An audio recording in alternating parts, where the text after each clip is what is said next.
আসসালামু আলাইকুম ওয়া রাহমাতুল্লাহি ওয়া বারাকাতুহু। আপনারা সবাই ভালো আছেন? আবার বলেন, ভালো আছেন?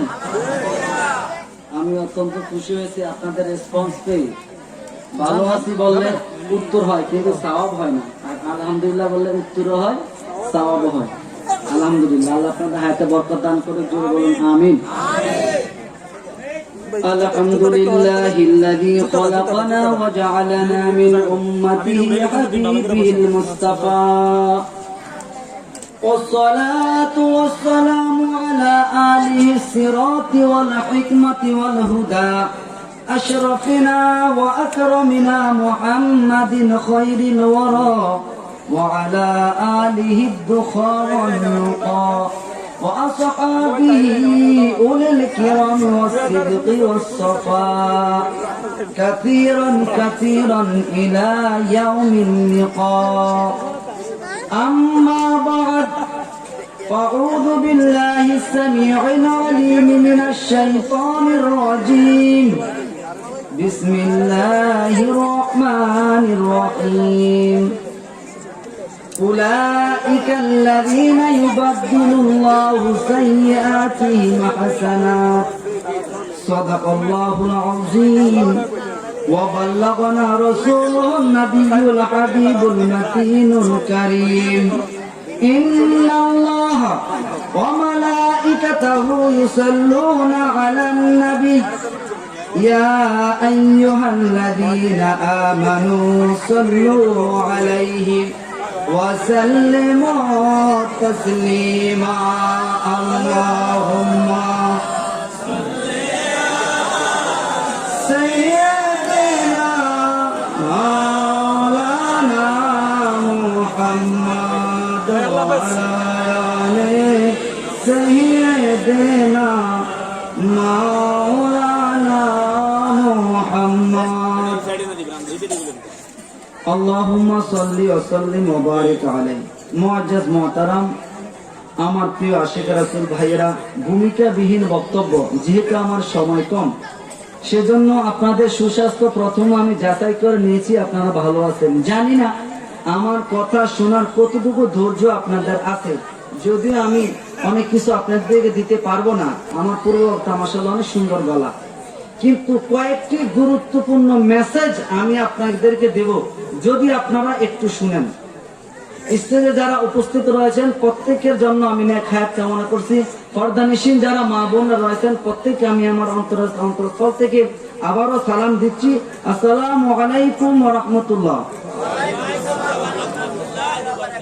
আমরা এখানে প্রত্যেকে নবীর উম্মত, আল্লাহর বান্দা, এতে কোনো সন্দেহ আছে? খোদার খোদাইত্বের সমস্ত কিছু আল্লাহ একছত্র মালিক, কিন্তু তার মালিকানার মধ্যে যদি কাউকে মালিক বানিয়ে দেন গোটা তামাম জাহানের, তাহলে আমাদের কোনো আপত্তির বিষয় আছে? আমার মোবাইল আপনাকে দিয়ে দিলাম, এটা আমার এখতিয়ার। ভারতবর্ষের ওলামায়ে হিন্দ যখন, ওলামায়ে দেওবন্দ যখন আমার রাসূলের শানে অকাট্য ভাষা কিতাবাদি লেখা শুরু করেছে, অসম্ভব যখন কথাবার্তা বলা শুরু করেছে, তখন আলা হযরত আর চুপ থাকতে পারেন নাই। তিনি কলম ধরে ফেলেছেন। মুনিয়াতুল লাবিব আন্না তাশরিহ বিয়াদিল হাবিব সাল্লাল্লাহু আলাইহি ওয়াসাল্লাম, তার বাংলা অর্থ হলো মুখতার মালিক ও মুখতার নবী। জোরে বলুন সুবহানাল্লাহ। অর্থাৎ খোদার কুল কায়নাতের মধ্যে যত কিছু আছে সমস্ত কিছুর চাবিকাঠি আমার আল্লাহ তার রাসূলকে দিয়েছেন। এই জন্য উম্মতের শুকরিয়া ছাড়া বেজার হওয়ার কোনো কারণ নাই। আমার রাসূলের সাহাবী হযরত রবিয়া ইবনে কাব আসলামী রাদিয়াল্লাহু তাআলা আনহু, আমার রাসূল একদিন ওযু করতেছেন। ওযুর সময় তিনি আমার রাসূলের পাকের দিকে এক দৃষ্টিতে তাকিয়ে আছেন। আমার রাসূল বললেন, ইয়া রবিয়া সালমা শিতা, হে রবিয়া তুমি কি চাও, একটু মনোযোগ দিবেন। আমার রাসূল বললেন, হে রবিয়া তুমি কি চাও, সালমা শিতা। রবিয়া একটু চুপ করে কত সুন্দর করে উত্তর দিলেন, আসআলুকা মুরাফাকাতাকা ফিল জান্নাতি, ইয়া রাসূলুল্লাহ আমি আপনার কাছে একটা জিনিস চাই, যেই জান্নাতে আপনি থাকবেন ওই জান্নাতে আমি আপনার সাথে থাকতে চাই। জোরে বলুন সুবহানাল্লাহ, আরো জোরে বলুন সুবহানাল্লাহ। আমার রাসূল দিয়ে দিলেন। এবার আসেন এক্সপ্লেনেশন, ব্যাখ্যাতে আসেন। সালমা শিতা, তুমি কি চাও? আমার কাছে চাও, আমি তোমাকে দেব। তিনি এমন কিছু চেয়েছেন একবারে যেটা বড় সেটাই চেয়েছেন। তাই আমরা আল্লাহ রাসূলের কাছে যখন কোনো কিছু চাইবো তখন বড়টাই চাইবো। এ প্লাস আশা করলে এ গ্রেড তো শিওর, এ গ্রেড আশা করলে এ মাইনাস, মাইনাস আশা করলে বি প্লাস আসবে। আমরা যখন চাইবো বড়টাই চাইবো। বলতেছিলাম এখনকার যুগের কোন আলেম যদি কখন থাকতো তাহলে কিন্তু ফতোয়া দিয়ে বসতো।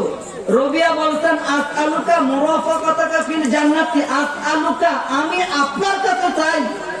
ওই মৌলবী যদি তখন থাকতো তখন ফতোয়া দিত, এই রাসূলের কাছে কেন চেয়েছো? এটা শিরিক। কিন্তু আমরা শিরিকের গন্ধ পাই না। তাদের নেতাদের মধ্যে রেখেছে দাওরা, মানে দৌড়ে পড়ো। আমাদের কাদরিয়া মাসার ছাত্রদের মতো যদি তোমরা আস্তে আস্তে পড়ো তাহলে তোমরা নবীর সম্মান পাবা, দৌড়ে পড়লে পাইবা না। আসআলুকা আমি আপনার কাছে চাই ইয়া রাসূলুল্লাহ। কোন শিরিক হয়েছে? সাহাবায়ে কেরামকে আমাদের শিরিক শিক্ষা দিয়েছেন? কোন শিরিক শিক্ষা দেন নাই। এর জন্য আমার আল্লাহ হযরত কত সুন্দর করে বলেছেন, কৌনে দেতা হে দেনে কো মো চাহিয়ে, দেনে ওয়ালা হে সাচ্চা हमारा नबी सबसे औला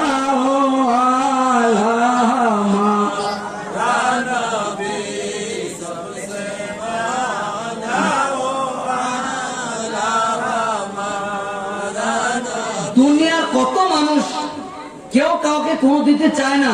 ইয়া রাসূলুল্লাহ শুধু আপনি একমাত্র উম্মতদেরকে দিয়ে শান্তি পান। জোরে বলুন সুবহানাল্লাহ।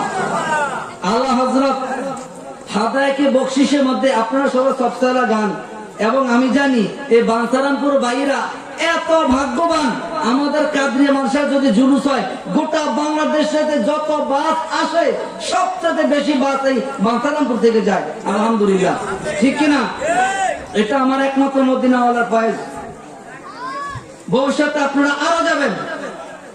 তাহলে হযরত কাব বিন রবিয়া রাদিয়াল্লাহু তাআলার কাছে জান্নাত চেয়ে নিলেন। তাহলে আমাদের আকীদা কি হলো? রাসূল দিতে পারেন কি পারেন না? দুই হাত তুলে বলুন, পারে কি পারেন না?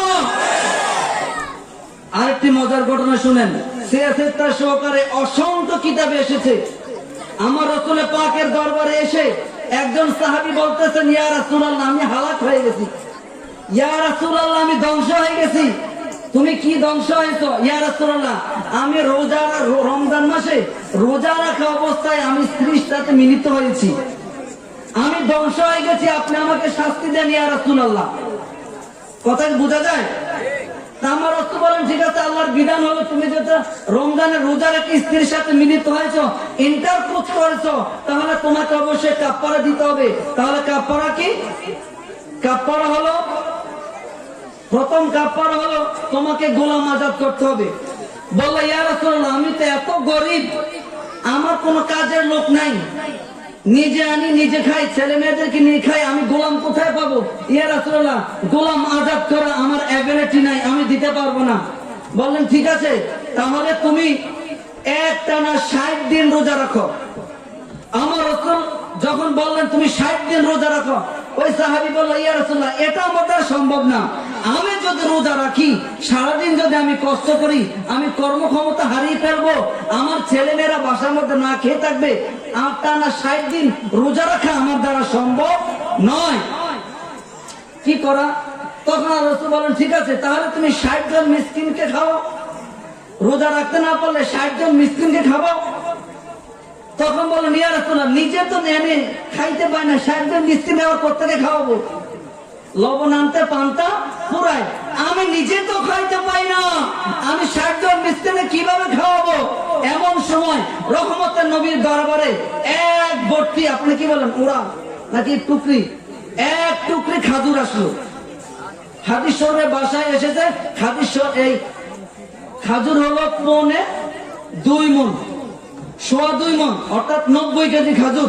আমাদের এখনকার হিসেবে 90 কেজি খাজুর যখন আসলো, তখন আল্লাহ রাসূল বললেন, যাও তুমি এই খাজুর গুলো মদিনার মধ্যে গরিবদের মধ্যে তুমি বিলিয়ে দাও, তোমার থেকে সদকা আদায় হয়ে যাবে।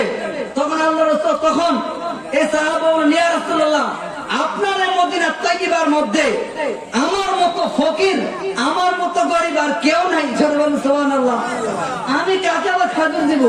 আমার মতো গরিব তো আর কেউ নাই। এই সাহাবীর কথা শুনে আমার রাসূল হাসলেন। কত মজা করে এমন কথা শুনলে যে কারো হাসি আসবে।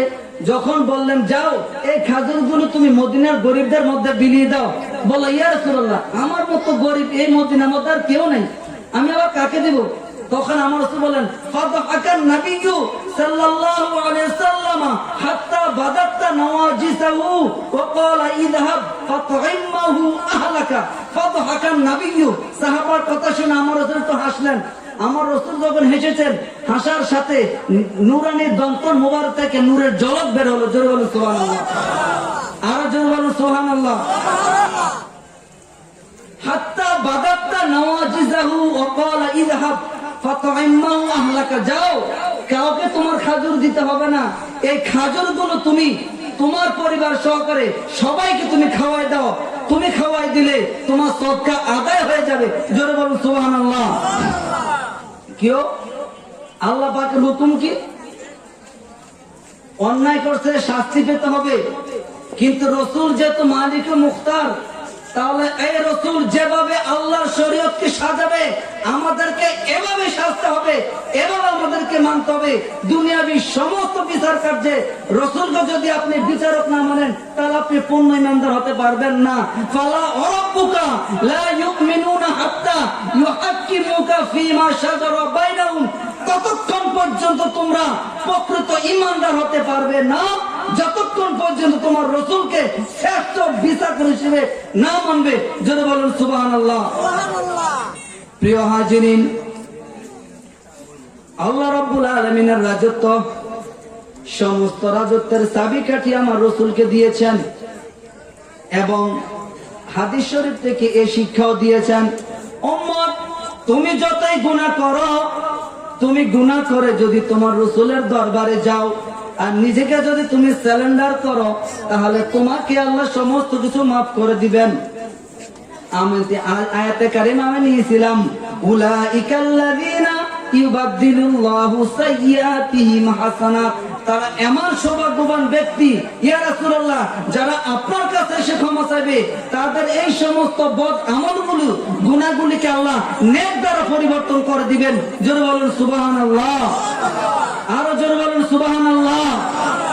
ওই রাসূলের কাছে মদিনাতে গেলেও পাওয়া যাবে। এখান থেকে রাসূলকে ডাকলেও রাসূল এখানে আপনাকে দিতে পারেন। এই বিশ্বাস আছে কিনা? রাসূল মদিনার জমিনে দিয়ে হাঁটছেন, সাহাবায়ে কেরাম নবীর সাথে হাঁটতেছেন। সাহাবায়ে কেরাম কে বলতেছেন, হে সাহাবায়ে কেরাম, তোমরা থামো, ইয়াহুদু তুআযিবু ফি কুবুরিহা। ইহুদিদেরকে, বুখারী শরীফের হাদিস, ইহুদিদেরকে কবরের মধ্যে আযাব দেওয়া হচ্ছে। অথচ রাসূল কোথায়? মদিনায়, দুনিয়াতে, হায়াতে জিন্দেগি, তার কবর কোথায়? ওইটা কবর হলো আরেকটা জগৎ। কবর কোথায়? যে রাসূল দুনিয়াতে থেকে কবরের সংবাদ দিতে পারে, সেই রাসূলকে রওজে আনোয়ারে দেখে আমাদেরকে দেখতে পারেন না? এই বিশ্বাস আছে কিনা? আসেন, কত শুনবেন রাসূলের সম্মান নিয়ে, আপনি কত শুনবেন। সেজন্য বলি, আমি কোরআনের আয়াত বেশি নেব না, আমার সময় একবারে লিমিটেশন করে দেওয়া হয়েছে। দু চারটা কথা বলবো মনের দুঃখে। কারণ আপনার সংসারে যদি অশান্তি লাগে, বড় ছেলের আগে সবচেয়ে বেশি কষ্ট পায় পিতা, রাইট? পিতা। আজকে আমার দেশকে নিয়ে কত বিভ্রান্ত করা হচ্ছে, সেটা আপনারা বুঝবেন না। কত দিকে যাবেন? ওয়াহাবি মতবাদ জনম জনম থেকে আছে, তারপর আবার সালাফি মতবাদ, তারপর আবার জঙ্গি মতবাদ, তারপর আবার এখন নব্য শিয়া মতবাদ। গত রবিউল আউয়াল মাসের পরে রবিউল সানি আমার গোসপাকের মাস ছিল। গোসপাকের মাস ছিল রবিউল সানি মাস। গৌস পাকের জামানায় কত খারেজি কত শিয়া উৎপত্তি ছিল, এবং এই শিয়ারা মুসলমানদের যে কত বড় শত্রু এটা আপনারা কিভাবে বুঝবেন? আপনারা, আমি বলতে চেয়েছিলাম যারা ওয়াজ শুনতে এসেছেন তারা কি প্রত্যেকে মুসলমান কিনা কিভাবে বুঝবেন? আজকে গোটা পৃথিবীর মধ্যে অসংখ্য মসজিদের ইমাম এবং খতিব রয়েছে যে সে ইহুদি। সে ইহুদি।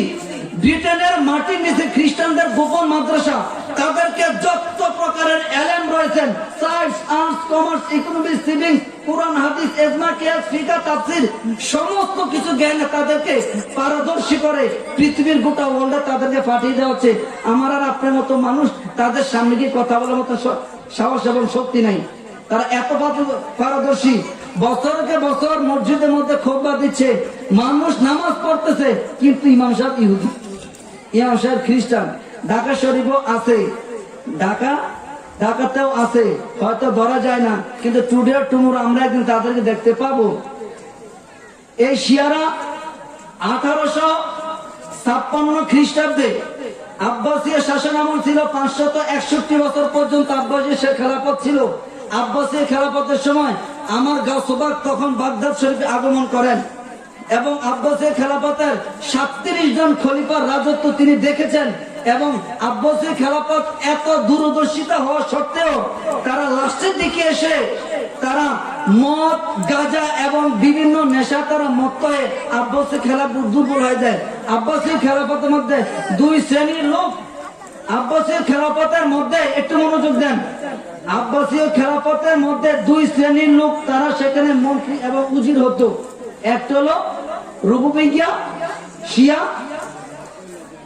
আর একটা হলো কেরামতি শিয়া। রুবুবিয়ারা একটা হলো কেরামতি শিয়া, তারা ছিল শিয়া, আর হলো রুবুবিয়া, এরা ছিল তুরস্কের সুন্নি। এবং এই শিয়াদেরকে আব্বাসীয় খেলাফতের মধ্যে তাদেরকে সুযোগ দেওয়া হতো, অন্যকে সুযোগ পেত না। কিন্তু শেষ পর্যন্ত শিয়া সুন্নির দ্বন্দ্বের কারণে আস্তে আস্তে আব্বাসীয় খেলাফত যখন দুর্বল হয়ে যায়, তখন 1258 খ্রিস্টাব্দে মঙ্গোলীয় সেনাপতি হালাকু খানকে দাওয়াত করে আনছিল এই কারামতি শিয়ারা। এই কারামতি শিয়ারা যখন মঙ্গোলীয় সেনাপতি হালাকু খানকে এসে বাগদাদে আক্রমণ করিয়ে বাগদাদের মধ্যে হাজার হাজার বছরের মুসলিম ঐতিহ্য, স্থাপনা, কৃষ্টি, কালচার, সংস্কৃতি সমস্ত কিছু হালাকু খানের আক্রমণে সব ধ্বংস করে দেয়। জোরে বলেন নাউজুবিল্লাহ। শুধু এখানেই শেষ নয়, আজকে আমরা যারা শিয়া মতবাদ বলে যাদেরকে আমরা আখ্যায়িত করতেছি, এবং নতুন নতুন শিয়ার যারা, আজকে আমার ছেলে কোথায় পড়াবেন? শিয়াকে দিবেন। আপনার ছেলে যদি আপনি খবর না রাখেন, তাহলে এই ছেলে কি শিয়া হবে, না খারিজি হবে, না রাফিজি হবে, এটা আপনি জানতে পারবেন না। অনুরোধ করে বলবো, ছেলেকে যখন কোন মাদ্রাসাতে পড়াবেন, আগে ওই মাদ্রাসার ব্যাকগ্রাউন্ড জেনে নিবেন। এটা হলো আমার একমাত্র দাবি আপনাদের কাছে। কি পারবেন না?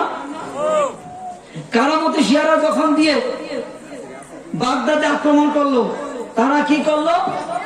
মক্কা শরীফ যে হাজরে আসওয়াদ, আপনাকে গিয়েছেন, হাজরে আসওয়াদ আমার রাসূল নিজ হাতে কাবা শরীফের দেয়ালের মধ্যে স্থাপন করে দিয়েছেন।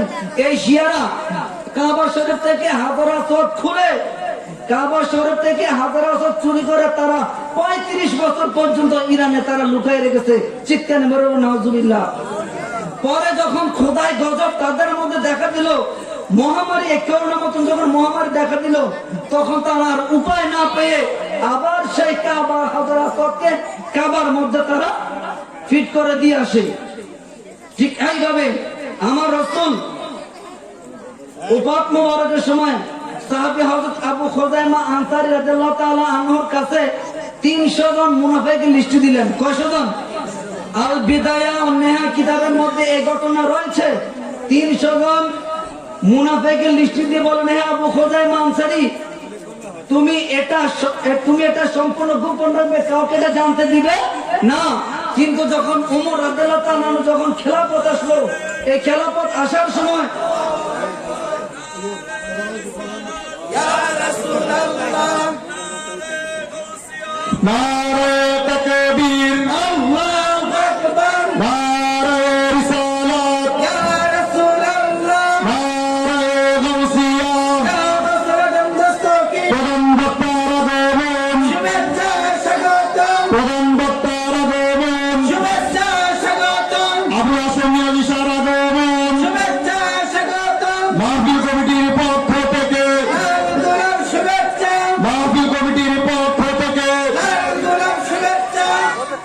মাশাআল্লাহ, বারাকাল্লাহু ফি হায়াতি। আজকের অনুষ্ঠানের প্রধান মেহমান চলে এসেছেন, আমি কথা দীর্ঘিত করব না, শুধু লাস্ট ফিনিশিংটা আমি দিয়ে যাই। তখন আবু খুজাইমা আনসারী রাদিয়াল্লাহু তাআলা আনহুর হাতে আমার রাসূল 300 জন মুনাফিকের একটা লিস্ট দিয়ে বললেন, হে আবু খুজাইমা আনসারী, তুমি এটা সম্পূর্ণ সাইলেন্ট, গোপন রাখবে, কাউকে জানতে দেবে না। ওমর রাদিয়াল্লাহু তাআলা যখন খেলাফত আসলো, তখন এই লিস্টটি যখন প্রয়োজন হলো, তখন ওমর রাদিয়াল্লাহু তাআলা আনহু আবু খুজাইমা আনসারীকে বললেন, হে আবু খুজাইমা আনসারী, তোমার কাছে রাসূলের দেওয়া একখানা মুনাফিকের লিস্ট রয়েছে, সেই লিস্টটা আমাকে দাও। কথা বোঝা যাচ্ছে? সেই লিস্টটা আমাকে দাও। আবু খুজাইমা বললেন, হে ওমর আমিরুল মুমিনিন, এটা আমার রাসূলের ওয়াদা, আমি এটা কথা কাউকে গোপন করতে পারবো না। তখন হযরত ওমর রাদিয়াল্লাহু আনহু একটা পদ্ধতি গ্রহণ করলেন, ঠিক আছে, রাসূল যদি তোমাকে দিয়ে থাকেন এবং এটা যদি তোমার কাছে রাখতে হয়, তাহলে রাসূল গোপন রাখার কথা বলতেন না। কথা বুঝে নিয়েন, কোন জিনিস শুধু আমি জানি এটা গোপন, অন্য কাউকে যখন জানি তখন সেটা গোপন থাকে না। আপনাকে বলেছে গোপন রাখতে, ঠিক আছে, আপনি গোপন রাখেন, রাসূলের ওয়াদা আপনি পালন করেন, বরঞ্চ আমি একটা লিস্ট করেছি, এই লিস্টের মধ্যে যদি মুনাফিক কেউ থেকে থাকে, যায় নাই, তাকে আপনি না বলবেন, আর যে আছে সেটা শুনে আপনি চুপ থাকবেন। বুঝতে পেরেছেন? এই লিস্টের মধ্যে যাদের নাম আছে, যদি তারা মুনাফিক হয় আপনি বলবেন জি, আর যদি মুনাফিক না হয় তাহলে আপনি চুপ থাকবেন। চুপ থাকা মানে সম্মতির লক্ষণ। এক এক অনেক জনের নাম যখন আসলো, লাস্টে হযরত আমিরে মুআবিয়া রাদিয়াল্লাহু তাআলার নাম আসলো, চিৎকার মেরুন সুবহানাল্লাহ। যখন আমিরে মুআবিয়া রাদিয়াল্লাহু তাআলার নাম যখন উচ্চারণ করলেন, তখন তিনি চুপ রইলেন। তার মানে এখান থেকে প্রমাণিত হয় এই হযরত আমিরে মুআবিয়া রাদিয়াল্লাহু তাআলা মুনাফিক ছিলেন না। আজকে যারা আমিরে মুআবিয়া রাদিয়াল্লাহু তাআলাকে যারা মুনাফিক বলে দাবি করে, তারাই প্রকৃত মুনাফিক। ঠিক বলেন ঠিক কিনা? আরো জোরে বলেন ঠিক কিনা? এইভাবে ভারতবর্ষের মধ্যে শিয়ারা যখন মোহাম্মদ বিন কাসেম যখন সিন্ধু বিজয় করে, মুলতান এবং পাঞ্জাব যখন দখল করে, তখন ওখানের মধ্যেও এই শিয়ারা, কেরামতি শিয়ারা তাদের প্রাধান্য বিস্তার করতে থাকে। ঠিক তখনই সুলতান মাহমুদ গজনবী 17 বার ভারত আক্রমণ করেছেন। সমস্ত ইতিহাসের বইয়ের মধ্যে লেখা হয় সুলতান মাহমুদ গজনবী ভারতে হিন্দুদের, বড় বড় রাজাদের ধন সম্পদ লুট করার জন্য ভারতে আক্রমণ করেছেন, কিন্তু না, সুলতান মাহমুদ গজনবী একজন আল্লাহর ওলি, তিনি ভারতবর্ষে 100 বার আক্রমণ করেছেন একমাত্র কেরামতি শিয়াদেরকে দমন করার জন্য। যারা বলুন সুবহানাল্লাহ। সেই সুবাদে তোহফা ইসনে আশারিয়া এই কিতাব লেখে শিয়াদেরকে প্রচুর মতন কেটেছেন। আল্লামা শেখ আব্দুল আজিজ মুহাদ্দিস দেহলভী রহমাতুল্লাহ আলাইহি, তিনি তোহফা ইসনে আশারিয়ার মধ্যে শিয়াদেরকে কচু কাটার মতো কেটেছেন। সর্বশেষ আমি একটা মেসেজ দিয়ে আপনাদেরকে বিদায় নিচ্ছি। বুখারী শরীফ কিতাবুত তাওহীদ সর্বশেষ অধ্যায় জাহমিয়াতের মতের খণ্ডন, একখানা বিশাল হাদিস শরীফে আমার রাসূল বলতেছেন, আন আবি সাঈদ আল খুদরি عن النبي صلى الله عليه وسلم قال يخرج ناس من قبل المشرق ويقرؤون القرآن لا يجاوز تراقيهم يمرقون من الدين كما يمرق السهم من الرمية ثم لا يعودون حتى فيه يعود السهم إلى فرقه قيل سيماهم قال سيماهم التحليق أو قال التسليد جدا مرون سبحان الله। আমার রাসূল বলতেছেন, অদূর ভবিষ্যতে এমন এক যুগ আসবে, যে যুগের মধ্যে তারা এত পরিষ্কার হবে, এত বড় আলেম হবে, এত বড় জুব্বা আব্বা কাব্বা লাগাবে, তারা এমন কোরআন তেলাওয়াত করবে, কিন্তু তাদের এই কোরআনের তেলাওয়াত তাদের কণ্ঠনালী নিচে যাবে না, কণ্ঠনালী ভেদ করবে না। তাদের নামাজের কাছে তোমাদের নামাজ তুচ্ছ হবে। তোমরা কি নামাজ পড়ো? তারা এত বড় পরিষ্কার, কিন্তু তাদের থেকে ঈমান এমন ভাবে বের হয়ে যাবে, যেমনি করে তীর থেকে ধনুক যখন বের হয়ে যায় সেটা আর ফিরে আসে না। তাদের কাছ থেকে ঈমান এমন ভাবে বের হয়ে যাবে, কোনোদিন ফিরে আসবে না। সাহাবায়ে কেরাম আরজ করেন, ইয়া রাসূলুল্লাহ, এই সমস্ত বাটপারদেরকে আমরা চিনব কিভাবে? এই সমস্ত লোকদেরকে আমরা চিনব কিভাবে? আমার রাসূল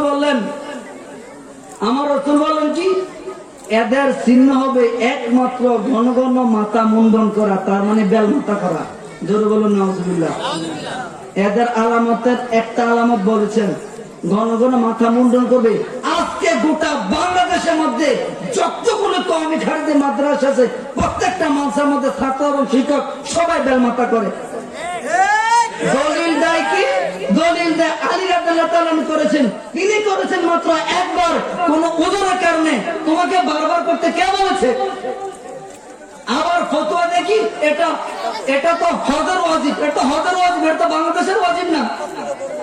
তাহলে কোন ছাত্রকে ভর্তি করানোর আগে মাদ্রাসার ব্যাকগ্রাউন্ড দেখবেন, মাদ্রাসার ইতিহাস দেখবেন, টিচারের ব্যাকগ্রাউন্ড দেখবেন, বলৎকারে কোন লিস্টি এই প্রতিষ্ঠানে আছে কিনা। আজকে গোটা বাংলাদেশ বলৎকারের কাছে জর্জরিত। বাচ্চাদেরকে কোথায় দিবেন? পীর সাহেব যদি হন মুরিদের খবর রাখবেন, বাবা যদি হন সন্তানের খবর রাখবেন। আজকে বাংলাদেশে অসংখ্য পীর হয়েছে, পীর আছেন যে পীর সাহেব নিজে সুন্নি, মুরিদান সব ওয়াহাবি, ঠিক কিনা? বাবা সুন্নিয়াতের অনেক বড় আলেম, পোলা তাবলিগে অনেক বড় আমির, আছে কিনা? একটা মাদ্রাসা করেছে, মাদ্রাসার মধ্যে আপনাদের ছাত্র শিক্ষক দান সদকা দিয়ে এই প্রতিষ্ঠানগুলো আপনারা টিকিয়ে রাখবেন। আমরাও মাদ্রাসাতে লেখাপড়া করেছি, বিশেষ করে আমার ভাই, অন্তরের ভাই হাফেজ মাওলানা মোহাম্মদ নবী হোসেন, বাল্যকাল একটা ল্যাংটাকালে বন্ধু, বাল্যকালে বন্ধু, একসাথে লেখাপড়া করেছে, আমাকে মহব্বত করে এনেছে। আপনাদের সম্মুখে দু চারটি কথা বলেছি, যদি দু চারটি কথা থেকে যদি শিক্ষণীয় থাকে শিখবেন, বর্জনীয় থাকে বর্জন করবেন, ঘৃণা থাকলে ঘৃণা করবেন, আর যদি একটু রাসূলের মহব্বত থাকে তাহলে মহব্বত করবেন, কিন্তু সমালোচনা করবেন না। আবু খুজাইমা আনসারী রাদিয়াল্লাহু তাআলা আনহুকে আমার রাসূল আরো অনেক কিছু দিয়েছেন। আমার টপিক ছিল মুনিয়াতুল লাবিব আন্না তাশরিউ বিয়াদিল হাবিব মালিক মুখতার নবী। এই কথাটাকে আমি শুধু কনক্লুশন টেনে সংক্ষিপ্ত একটা উদাহরণ দিয়ে আমি ছেড়ে দিব। ভাই আপনি সাহাবী আবু খুজাইমা আনসারী রাদিয়াল্লাহু তাআলা আনহু আমার রাসূলের একজন জলিল কদর সাহাবী, জলিল কদর সাহাবী। আবু খুজাইমা এক ইহুদি আমার রাসূলের কাছে ঘোড়া বিক্রি করেছে, ঘোড়ার টাকা আমার রাসূল সাথে সাথে পেড করে দিয়েছেন, কিন্তু ইহুদি সেটা অস্বীকার করলো না। মুহাম্মদ সাল্লাল্লাহু আলাইহি ওয়াসাল্লাম আমাকে ঘোড়ার দাম দেয়নি। আল্লাহ, একই অবস্থা পৃথিবীতে আসমান জমিনের মধ্যে রাসূলের কথার উপর কোনো কথা আছে? আমার রাসূল বলেন উকতুবুহু ফা ইন্নাহু লা ইয়াখরুজু মিনহু ইল্লাল হক। আমার প্রত্যেকটা কথা তোমরা লিপিবদ্ধ করো, কারণ এই মুখ থেকে যা উচ্চারিত হয় তাহা সত্যই উচ্চারিত হয়। জোরে বলুন সুবহানাল্লাহ। কিন্তু ইহুদি যখন অস্বীকার করতেছে না, অনেক মানুষ এসে তাকে বুঝাচ্ছে যে তুমি কার সাথে বেয়াদবি করতেছো। জন্মের পর থেকে মুহাম্মদকে কোনোদিন আমরা মিথ্যা কথা বলতে দেখি নাই, কোনোদিন তিনি কারো আমানতে খেয়ানত করে নাই। অতএব তুমি কিভাবে ওনার বিরুদ্ধে কুৎসা করছো? তোমার ঘোড়ার দাম পরিশোধ করে নাই। তখন বলছেন তাহলে ঠিক আছে, সাক্ষী দেখাও, সাক্ষী দেখাও। কেউ সাক্ষী নেই, কারণ ঘোড়া বেচা এবং কেনার সময় কেউ ছিল না। এমন সময় আবু খুজাইমা আনসারী এসে সামনে এসে বললেন, ইয়া রাসূলুল্লাহ, আমি সাক্ষী, আমি সাক্ষী, আপনি এই ইহুদি ঘোড়ার দাম দিয়েছেন। বাস সাক্ষী সমস্ত মিটমাট হয়ে গেল। আমার রাসূল, হে আবু খুজাইমা, আমি যখন ঘোড়া কিনেছি তখন তো তুমি এখানে ছিলে না, তখন তুমি কি এখানে কিভাবে সাক্ষ্য দিলে? তখন বলল, ইয়া রাসূলুল্লাহ, জন্মের পর থেকে আল্লাহকে কোনোদিন দেখি নাই, আপনি রাসূলের কথা শুনে আল্লাহকে বিশ্বাস করেছি। জান্নাত কোনোদিন দেখি নাই, জান্নাত কোনোদিন আমরা যাই নাই, আপনার কথা শুনে জান্নাত জান্নাত বিশ্বাস করেছি। এই মুখ দিয়ে আপনি কিভাবে মিথ্যা কথা বললেন? তখন আমার রাসূল বললেন, অশাহিদু আন্নাল খুজাইমা অশাহিদু ফাহাসবুহু। আজ থেকে আমি আবু খুজাইমা আনসারী একজনকে দুজনের সাক্ষী হিসেবে গণ্য করলাম। যেমন সুবহানাল্লাহ। কিয়ামত পর্যন্ত আল্লাহ কি বলেন? ফাশাহিদু, ফাশাহিদু, তোমরা তোমাদের ন্যায়কার্য প্রতিষ্ঠা করার জন্য দুজন সাক্ষ্য তোমরা দাঁড় করাও। কিন্তু এই সাক্ষ্যটা কোরআনের আইন এবং আল্লাহ রাসূলের দেওয়া সাক্ষ্য। আল্লাহ রাসূল আবু খুজাইমা আনসারীকে দুজন সাক্ষীর জায়গাতে ওনাকে একজন নির্ধারণ করলেন। এটা একমত আবু খুজাইমা আনসারীর জন্য খাস, কোরআন আয়াতের জায়গা কোরআন আয়াত ঠিক আছে, কিন্তু আমার রাসূল যখন দিয়েছেন আবু খুজামা আনসারীর পরে আর কেউ একজনের দুজনের সাক্ষী হতে পারবে না। তাহলে যখন মালিক ও মুখতার নবী খোদাইত্বের সমস্ত চাবিকাঠি আমার রসুলকে দান করেছেন, আমার রসুলকে দিয়েছেন, এজন্য আমরা শ্রেষ্ঠ নবীর শ্রেষ্ঠ উম্মত, বলুন শ্রেষ্ঠ নবীর শ্রেষ্ঠ উম্মত। ওই রসুলকে পেয়ে আমরা ধন্য, রসুলকে পেয়ে আমরা ধন্য। পেয়ারা হাজিরিন, রসুল পাক সাল্লাল্লাহু আলাইহি ওয়াসাল্লামের আজমত, সমস্ত কিছু উম্মতের জন্য কল্যাণ। দুনিয়াতে থাকা যেমন কল্যাণ, দুনিয়া থেকে পর্দা করা তেমন কল্যাণ। ওই রসুলের যতদিন থাকবেন, ওই রসুলের দামানের নিচে, আওলাদ রসুলের দামানের নিচে থাকতে আপনারা চেষ্টা করবেন। বিশেষ করে পীর যার যার হোক, সুন্নিয়ত আমাদের সবার, এই কথাটা সামনে রেখে আপনারা যার যার পীর মুর্শিদের খেদমত এবং গোলামিয়ত করবেন। ছেলে সন্তানদেরকে সুন্নি প্রতিষ্ঠান ছাড়া প্রয়োজনে জেনারেল লাইনে পড়ান। একজন রিক্সা ড্রাইভারের চেয়ে একজন আলেম বড় খারাপ। একজন রিক্সা ড্রাইভার জাহান্নামে গেলে সে নিয়ে দেখা যাবে, কিন্তু একটা আলেম যদি বদ আকীদা হয় তার 14 গোষ্ঠী নিয়ে যাবে জাহান্নামে। প্রয়োজনে তাকে জেনারেল শিক্ষিত করবেন, বরং হোম ডেলিভারি দিবেন, তাকে মাসলা মাসে শিখাবেন, তারপরে ওভাবে কোনো মাদ্রাসাতে দিবেন না। আমার কথা যদি কেউ কোনো কষ্ট পেয়ে থাকেন, আল্লাহর রাস্তায় আমাকে ক্ষমা করে দিবেন। প্রত্যেকের কাছে দোয়া চাই, বিদায় নিচ্ছি। আসসালামু আলাইকুম ওয়া রাহমাতুল্লাহি ওয়া বারাকাতুহু। মারহাবা। আমার ভাই হযরত মাওলানা হাফেজ মোহাম্মদ আব্দুল কাদের